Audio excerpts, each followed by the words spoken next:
kepada orang terkasih, baru saja aku menulis suratmu tentang musibah yang menimpa manusia yang negerimu.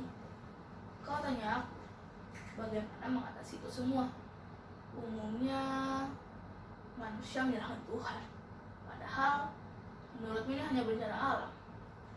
Alam bergeser dari taksirnya, menuju takdir yang baru dalam kurun ruang dan waktu. Kalau boleh kujawab, bisa saja kalau menurut pemikiranmu begitu. Tapi bolehkah aku bertanya satu hal saja? Manakah lebih dulu ada, Tuhan atau alam? Kau tak pernah menjawab surat-suratmu kepadaku. Pertanyaanku itu, malah kau berdasarkan fenomena alam yang logis atau tidak. Itu akal dan takdir kita sebagai makhluk Tuhan. Selalu kau bertanya tentang alam dan Tuhan. Tak pernah menolak jawaban apa yang sudah kujawab untukmu. Mengapa? Adakah kebimbangan untuk mengenal azas ilahiyah atau zat yang semua ataupun itulah? Adakah ketakutan dalam pertanyaanmu sendiri? Lalu untuk apa tanya aku tentang itu selalu kepadaku? Adakah kau tengah menguji aku? Kalau aku boleh jelaskan, aku tak pernah meragukan atau menanyakan apapun tentang Tuhan. Nah, itu bukan hal yang terdebatkan, bukan hal yang bisa membuat kreativitas dan daya hidup kita sebagai makhluk hidup. Tak secercah pun kubiarkan cahaya gelap mengganggu terangnya berita selalu memberi harapan. Meski kadang aku bimbang saat-saat aku bereaksi dengan realitas hidup yang menghisap aku detik per detik. Kadang keserakahan menggodaku menuju jalan terang, mengeluarkan konflik, korup, chaos. Kau tahu apa yang kulakukan? Aku menulis prosa, puisi, novel, cerpen, roman, dan artikel-artikel sekedar menghindari nafsu yang bakal membawa luka-luka dalam jiwaku. Orang terkasih, aku tahu kau pendengar rencana. Itu ihwal dari inti kebaikan. Bila kau ingin sekali menuju kebaikan yang aku maksud dalam surat-suratmu lalu padaku, bagaimana membangun upaya-upaya itu? Lalu, pernah aku katakan padamu, bila inti kebaikan dari akal sehatmu sendiri.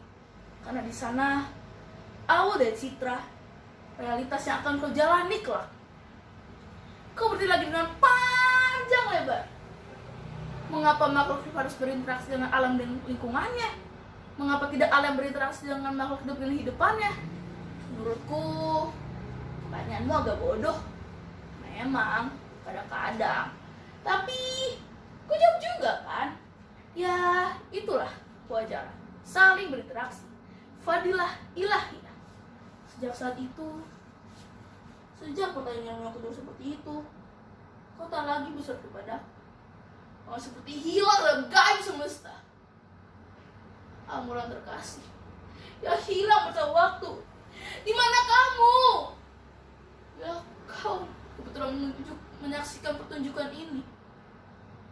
Aku sudah mati. Iya, aku sudah mati. Karena kehilangan teman sejawat yang selama ini memberi aku kehidupan lewat kata dan tanyamu yang kadang menggigitku untuk memberi jawaban.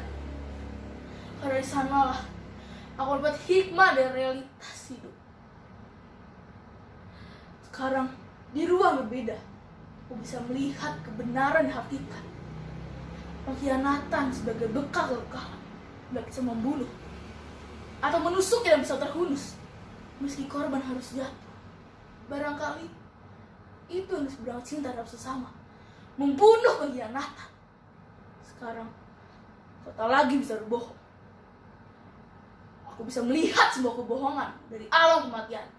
Bagaimana keberangan dengan malaikat-malaikat hitam melakukan bantai terhadap talenta yang kau miliki untuk sejuta lintang kebaikan.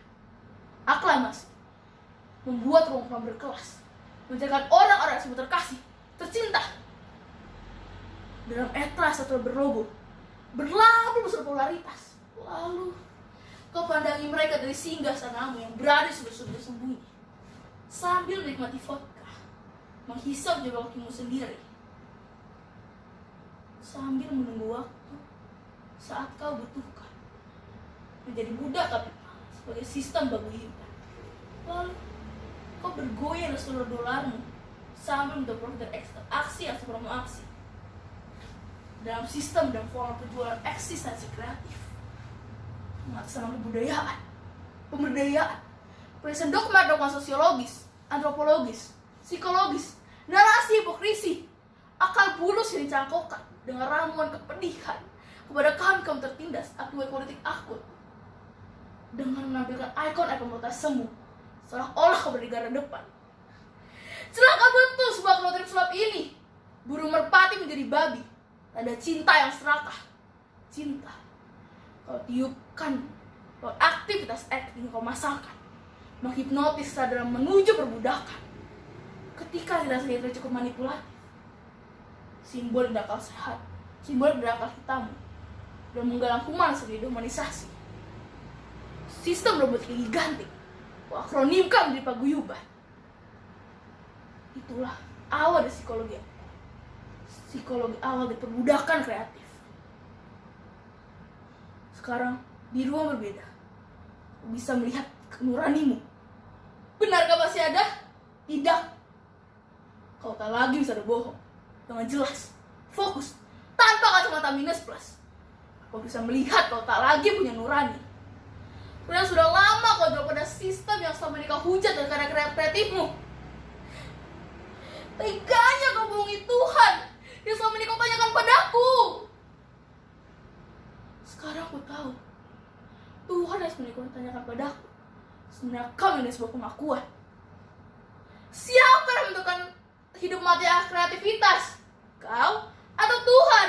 Itu karena sisinya masih juga kau mengelak. Kenapa kau katakan saja ketika aku masih hidup? Frontal saja, berhadapan denganku, tersirat. Kau tak punya kau berani untuk mengatakan kau ingin mengalahkan Tuhan. Kenapa kau tak katakan saja kau ingin menjadi seperti Tuhan? Sekarang, di ruang berbeda, di alam kematianku, aku bisa melihat semua pikiran busukmu. Kau diajak menuhankan dirimu sendiri di atas kepedihan orang-orang yang terkasih, tercinta. Kau bisa habis hidup orang-orang itu di ruang ciptaanmu yang seolah-olah kau bangun dari air mata dan darah. Padahal tipu daya. Tengoklah kemari, wahai kemeluk amoral, pandang aku, katakan aku pengkhianat, katakan apa sih tentangku. Tapi satu soal yang tak berani kau lakukan. Ada seperti yang kau lakukan, menuhankan dirimu sendiri di hadapan Tuhan. Ya Tuhan, sudah lama aku sebut namamu. Aku rindu. Aku disesatkan. Aku bodoh. Aku kepedihan. Aku biang lala atas napa. Aku batu. Aku dibutakan. Aku digelapkan. Aku dihipnotis oleh popularitas, oleh kata, oleh simbol, oleh peradaban saat moral. Ya Tuhan, aku celaka, aku durhaka, aku neraka, aku api, amuk, amur dan terkasih. Ingat, jika kau menghadap Tuhan, tak ada yang bisa kau pungkiri.